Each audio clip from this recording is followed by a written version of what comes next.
सर्वांना नमस्कार. श्री अर्चना ह्या यूट्यूब चॅनलमध्ये मी अर्चना आपल्या सर्वांचं मनापासून स्वागत करते.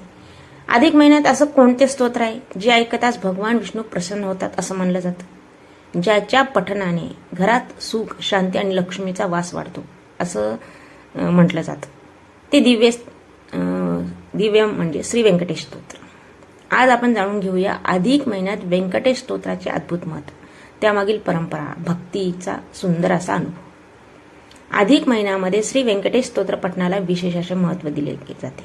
भगवान विष्णूचेच एक दिव्य रूप मानले जाणारे श्री व्यंकटेश म्हणजे तिरुपतीचे व्यंकटेश.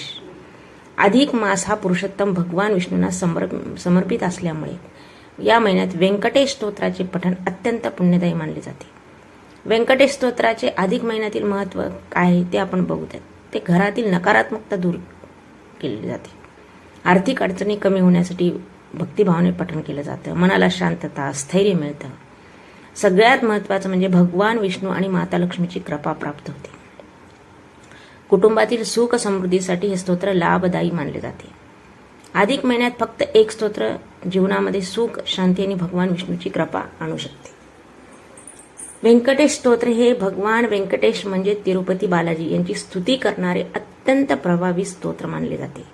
भगवान व्यंकटेश हे भगवान विष्णूचेच रूप असल्यामुळे अधिक महिन्यात या स्तोत्राचा महत्त्व आणखी वाढते. कारण का अधिक महिन्यामध्ये विष्णूचे रूप असलेले त्यांचे स्तोत्र किंवा महात्मा पठण करणं अत्यंत शुभदायक मानलेलं आहे. काय असंही म्हणलं जाते की अधिक महिन्यात व्यंकटेश स्तोत्र ऐकल्याने आणि म्हणल्याने भगवान विष्णूची विशेष अशी कृपा प्राप्त होते. म्हणजे एखाद्या वेळेस आपल्याला पठण न करता आलं, आपण श्रवण करावं, ऐकावं, तरीही त्याचं फल मिळतं. विशेषतः आर्थिक अडचणी, मानसिक ताण, कौटुंबिक समस्या दूर व्हावेत म्हणून अनेक ठिकाणी म्हणजे अधिक महिन्यामध्ये स्तोत्र अगदी भक्तीनं म्हटलं जातं. पारंपरिक पद्धतीप्रमाणे अधिक महिन्यामध्ये तुळशीसमोर तुपाचा दिवा लावून गोविंदा गोविंदा नामस्मरण करत व्यंकटेश स्तोत्र पठण करणे शुभ मानले जाते. कारण या दिवशी पिवळी फुले, तुळशीपत्र नैवेद्य अर्पण करून भगवान व्यंकटेशाची पूजा अर्चना करून हे स्तोत्र म्हटलं जातं. अजून कधी म्हटलं जातं, अधिक महिन्यामध्ये गुरुवारी किंवा एकादशीला व्यंकटेश स्तोत्र 11 वेळा पठण करतात.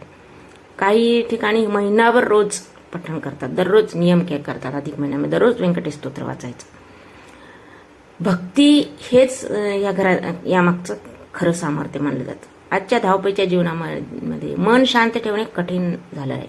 अशा वेळी स्तोत्र पठणामुळे काही क्षण भक्तीमध्ये मन रमतं आणि अनेकांना मानसिक समाधान मिळतं. म्हणूनच अनेक ठिकाणी अजूनही ही परंपरा जपली जाते. अधिक महिन्यात फक्त मोठ्या पूजा अर्चना, खर्चिक विधीचे महत्त्वाचे नसतात. भक्तिभावाने घेतलेले भगवानाचे नाव, एक दिवा, तुळशीसमोर केलेली प्रार्थना आणि भक्तिभावाने म्हणलेले व्यंकटेश स्तोत्र तितकेच पवित्र मानले जाते. गोविंदा गोविंदा. अधिक महिन्यात भक्तिभावाने केलेले व्यंकटेश स्तोत्र पठण भगवान पुरुषोत्तमापर्यंत नक्की पोहोचते. असं आपल्याला म्हणजे अनुभव सुद्धा काही भक्तांना आलेला आहे. हे व्यंकटेश स्तोत्र कसं म्हणजे कोणत्या पद्धतीनं, किती पद्धती आहेत त्याच्या म्हणायच्या. तर काही कोणी 3 दिवस म्हणतं, कोणी 7 दिवस म्हणतं, किंवा एकाच दिवशी 21 वेळा हे शुक्रवारी व्यंकटेश स्तोत्र म्हणण्याची सुद्धा परंपरा आहे. अधिक महिन्यामध्ये भक्तिभावाने केलेले हे 3 दिवसाचे व्यंकटेश स्तोत्र पठण अनेक भक्तांसाठी समाधानाचा एक सुंदर अनुभव सुद्धा ठरतो. म्हणून या पवित्र पुरुषोत्तम महिन्यामध्ये एक दिवा लावायचा आणि भगवानाचे नामस्मरण करून आणि मनापासून म्हणायचं, श्री व्यंकटेशा शरणम मम. जर तुम्हालाही भगवान व्यंकटेशावर भक्ती असेल, या अधिक महिन्यात हे 3 दिवसाचे स्तोत्र पठण अवश्य करावं.